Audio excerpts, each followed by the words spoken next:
vois très bien. Ok, on reviendra dessus tout à l'heure. D'accord? Ouais, vas-y.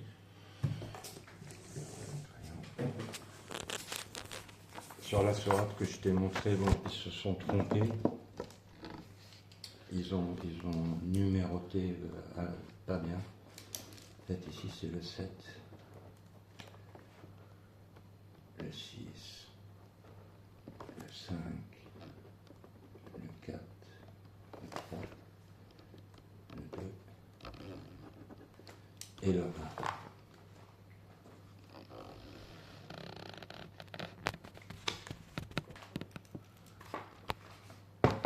Là, ça filme. Ouais, là, c'est là où ça va être très dur à me lancer, à expliquer ça, parce que c'est ça, tout le monde va rester bouche bée. Ça veut dire là, vous avez vu, j'ai laissé la sourate 18 de côté et je suis parti sur la Fatiha, la première sourate du Coran.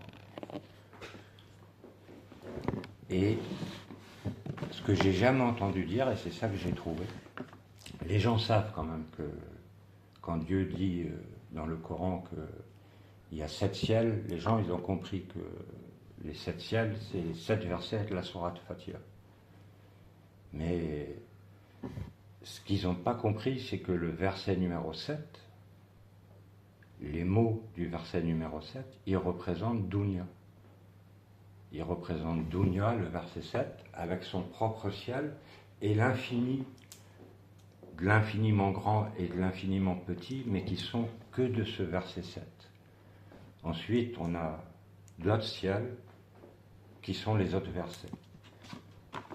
Nous, les gens qui sommes vivants là, et les gens qui sommes morts, on est tous dans le verset 7. C'est Dunya. Et donc, voici que dans ce verset 7, qu'est-ce qu'on a? On a 3 sortes de gens. On a un chemin, tu vois, un chemin sirata en arabe. Un chemin qui rappelle la donnée que je te dis, c'est Dunya, c'est terrestre. Ici, il n'y a pas de terre. La terre, elle est que là. Donc, sirata, c'est terrestre. Sirata al-ladina anamta al-in. Rari agmatubi al-in wala al-in. Idina sirata. Guide-nous, le 6, guide-nous dans le chemin. Idina asirata mustaqima. Guide-nous dans le chemin des gens droits. Le chemin de ceux que tu comptes de tes faveurs.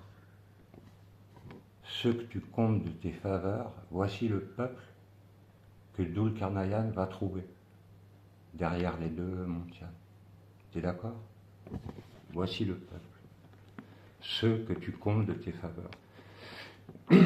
On pourrait dire ceux que tu as comblés, mais moi je trouve que c'est mieux de dire ceux que tu comptes, parce qu'en arabe, il n'y a pas de toute façon de temps, le verbe, il n'y a pas de passé, il n'y a pas de futur. Ceux que tu comptes de tes faveurs, et non ceux qui ont encore ta colère. Voici le peuple qui n'a pas pensé à se protéger du soleil par un voile. Tu es d'accord? Et les égarés, Wa-la ad-Dalina, c'est le premier peuple que trouve Dul-Karnayan. Tu es d'accord? Donc, ici, moi je finis à droite parce que j'ai des lettres européennes. Si tu veux bien. Ah, on voit là? Ouais. Mais si on va sur les lettres arabes, on va voir que Dul-Karnayan, il rentre par la fin du verset 7. Le chemin de Dul-Karnayan, c'est il rentre par la fin du 7e verset. Okay. Et là, il va trouver le peuple que Dieu compte de ses faveurs. C'est le peuple qui a presque perdu l'usage de la parole. Ok. Tu vois? Il va rentrer par là, il va voir ce peuple-là, et ensuite... Attends, laisse-moi réfléchir comment il va faire, parce que tout est à l'envers, pour moi c'est un peu confus. Mais je sais que le concept révolutionnaire, c'est que son chemin, il va à travers les mots, à travers le verset. Ouais. Tu vois? Ouais. Et qu'est-ce qu'ils vont demander? Donc, voici, quand les gens ils se plaignent à Dul-Qarnayan, ils disent, dans l'ordre, il y a Yajouj d'abord et Majouj, qui créent du désordre sur terre. Donc Yajouj, ce que personne n'a compris, Yajouj, c'est le peuple de ceux qui sont en colère contre Dieu, qui sont décrits là. Sirata al-Ladina Ananta alayhin, Ghairi al-Magdubi alayhin. C'est eux. Voilà. Ils s'appellent Yajouj. Et Majouj, c'est les égarés. Et c'est ça que personne n'a compris depuis 1400 ans. Qui est Majouj, qui est, tu vois. Alors tu me diras, est-ce que tu peux maintenant m'expliquer plus sur ces peuples? Yajouj et Majouj, il faut retourner à la Sourate 18 et on va voir que Dieu les définit. Tu vois? Et il les définit et il définit l'interaction que Dul-Qarnayan il a avec ses peuples.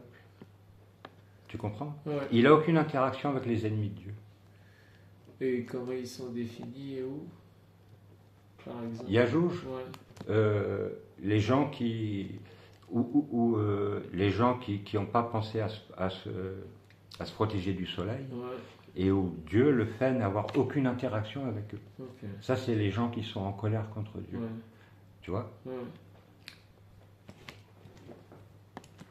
Dul-Qarnayan, il a une interaction avec l'autre peuple, qui est Majouj.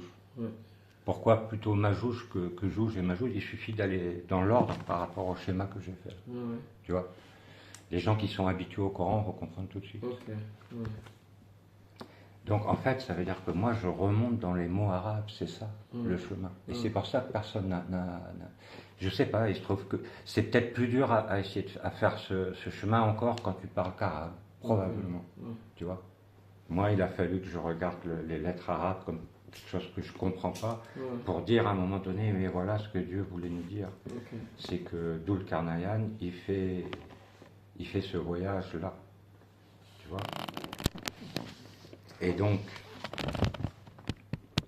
le dernier peuple, il va demander à Dul-Qarnayan de faire une opération. Donc l'opération qu'il va faire, comment tu peux imaginer qu'une personne seule peut être le sauveur de l'humanité?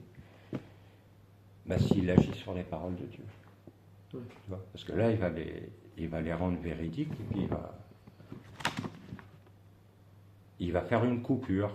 Comment il va faire une coupure? Comment il va faire un barrage? Je ne sais pas encore. Voilà.